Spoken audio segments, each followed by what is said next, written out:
శ్రోతలందరికీ నమస్కారం. అశోక్కి అంతా గందరగోళంగా ఉంది. ఇల్లంతా ఏడుపులతో భయానక వాతావరణం ఆ చిన్ని మనసుని ఆందోళనకు గురి చేస్తుంది. బంధువులు అందరూ ఒక్కొక్కరు వస్తున్నారు. మునుపటిలా తనని పలకరించటం లేదు. మగవాళ్ళు అందరూ తన తాతయ్య దగ్గరికి, కొంతమంది ఆడవాళ్ళు బిగ్గరగా ఏడుస్తున్న అశోక్ నానమ్మ దగ్గరికి వెళ్తున్నారు. మరికొందరు మౌనంగా గోడకు ఆనుకొని ఉన్న అశోక్ తల్లికి దగ్గర కూర్చున్నారు. భుజం మీద చేయి వేసి ఓదార్స్తున్నారు. ఇంతలో అక్కడ ఉన్న ఉయ్యాల్లో తన చెల్లి కేరింతలు వినబడ్డాయి. కానీ ఎప్పటిలా అశోక్ అక్కడికి పరిగెత్తుకొని వెళ్ళలేదు. చెల్లికి ఏమీ తెలీదు అనుకున్నాడు. కానీ నిజానికి తనకు కూడా అందరూ ఎందుకు అలా ఉన్నారో తెలీదు. అబ్బా, నాన్న వస్తే బాగుంటుంది, అప్పుడు అందరూ మామూలు అయిపోతారు అనుకొని గోడపై ఉన్న ఫోటో వంక చూశాడు. నాన్న మొన్న వెళ్లే ముందు వారం తీయించుకున్న ఫోటో. అందులో నాన్న, తను, చెల్లి, అమ్మ ఉన్నారు. ఆ పక్కన మరో ఫోటో చూశాడు అశోక్. అందులో నాన్న మాత్రమే ఉన్నాడు. తనకి ఇష్టమైన ఆర్మీ యూనిఫామ్లో. అవి నేను కూడా వేసుకోవచ్చా నాన్న అని చాలాసార్లు అడిగాడు అశోక్ వాళ్ళ నాన్నని. నువ్వు బాగా చదువుకుంటే ఇలాంటి యూనిఫామ్ వేసుకోవచ్చు అని వాళ్ళ నాన్న చెప్పిన మాట విని శ్రద్ధగా చదువుకునేవాడు. రోజు ఆ ఫోటో చూసినా ఏమీ అనిపించని అశోక్కి ఈరోజు ఎందుకో వాళ్ళ నాన్న ఆ ఫోటోలో నుండి చూస్తున్నట్టు అనిపించింది. అప్రయత్నంగా నాన్న వెళ్ళబోయే ముందు రోజు నాన్న తనతో చెప్పిన మాటలు గుర్తు వచ్చాయి. నాన్న, నువ్వు రేపు వెళ్ళిపోతావా అని అడిగాడు బాధగా. దానికి అశోక్ తండ్రి, అవును నాన్న, వెళ్ళాలి కదా మరి అన్నాడు. నాన్న, నువ్వు ఎందుకు ఎప్పుడు అంత దూరం వెళ్తావు? బంటి వాళ్ళ నాన్నలాగా ఇక్కడే ఉండొచ్చుగా.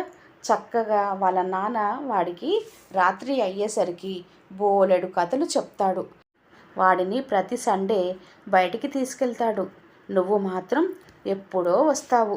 ఇప్పుడు చెల్లి కూడా ఉంది. నువ్వు ఉండిపోవచ్చు కదా నాన్న అన్నాడు అమాయకంగా. అశోక్ తండ్రి నవ్వి తన అరచేతిలో ఉన్న జెండా కాగితాన్ని అశోక్ చొక్కాకు పెట్టి పిన్ను పెట్టాడు.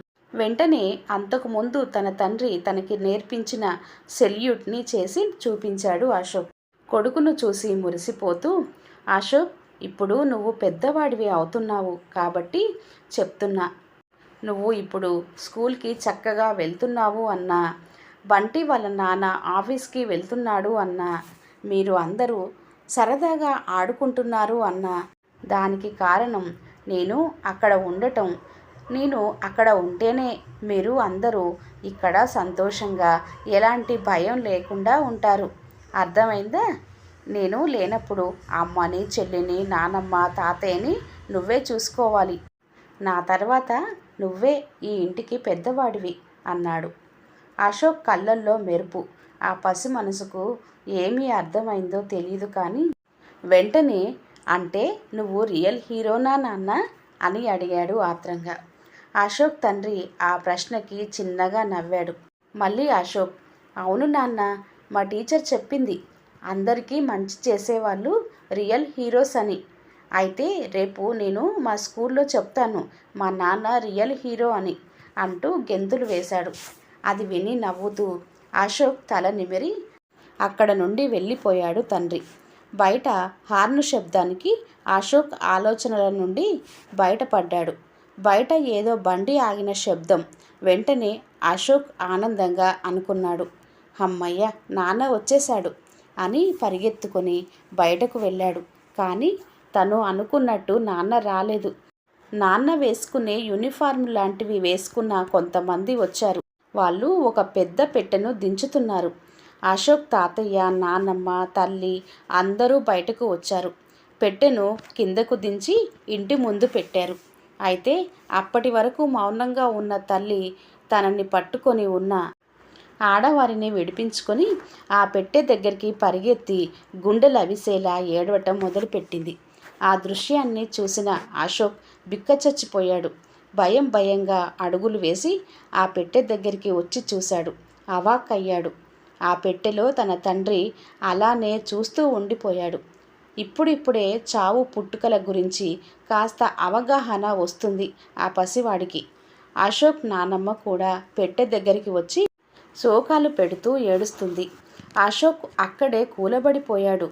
అంటే నాన్న చచ్చిపోయాడా అనుకున్నాడు. మళ్ళీ తన తండ్రి వైపు దీనంగా చూస్తున్నాడు. ఏదో మూలన చిన్న ఆశ, తన తండ్రి కళ్ళు తెరిచి చూస్తాడేమో అని. కానీ అలా జరగలేదు. అశోక్ కంటి నుండి కన్నీళ్లు రావటం మొదలయ్యాయి. మరి నాన్న ఎప్పటికీ కనిపించడా? తనతో ఆడుకోడా? తనకి బొమ్మలు ఎవరు కొనిస్తారు? చెల్లిని ఎవరు ఎత్తుకుంటారు? ఎన్నో ప్రశ్నలు ఆ చిన్ని మెదడులో. తన తండ్రిపై కప్పిన జెండాను చూశాడు. ఏదో గుర్తు వచ్చింది. వెంటనే ఇంటిలోకి పరిగెత్తాడు అశోక్. అయితే అక్కడ ఉన్నవాళ్ళు అశోక్ని పట్టించుకునే స్థితిలో లేరు. చేతి పిడికిలి మూసి బయటకు వచ్చాడు అశోక్. మెల్లగా తండ్రి దగ్గరికి వెళ్ళాడు. వంగి తండ్రి నుదుటిపై ముద్దు పెట్టాడు. అందరూ అశోక్ని చూస్తున్నారు జాలిగా. పిడికిలి తెరిచాడు. అందులో రెపరెపలాడుతున్న జెండా తన తండ్రి తనకి చివరగా ఇచ్చిన కానుక అది. తన తండ్రి చేతిలో పెట్టాడు. ఆ పైన చేయి వేసి, నాన్న, నేను అమ్మను, చెల్లిని, నాన్నమ్మను, తాతయ్యను బాగా చూసుకుంటాను. అంతేకాదు, నేను పెద్దయ్యాక నీలాగే అవుతాను నాన్న అంటూ తండ్రి తనకు నేర్పిన సెల్యూట్ చేశాడు. ఆ దృశ్యం అక్కడ ఉన్న వారిని అందరినీ కలచివేసింది. జై హింద్. ఈ కథ ఇంతటితో సమాప్తం అండి. కథ కనుక నచ్చినట్లయితే దయచేసి ఒక లైక్ మాత్రం చేయండి ప్లీజ్. మరిన్ని మంచి మంచి వీడియోల కోసం మన ఛానల్ని సబ్స్క్రైబ్ చేసుకోండి. మరొక మంచి కథతో మళ్ళీ కలుద్దాం. అంతవరకు సెలవు. నమస్తే. ధన్యవాదములు.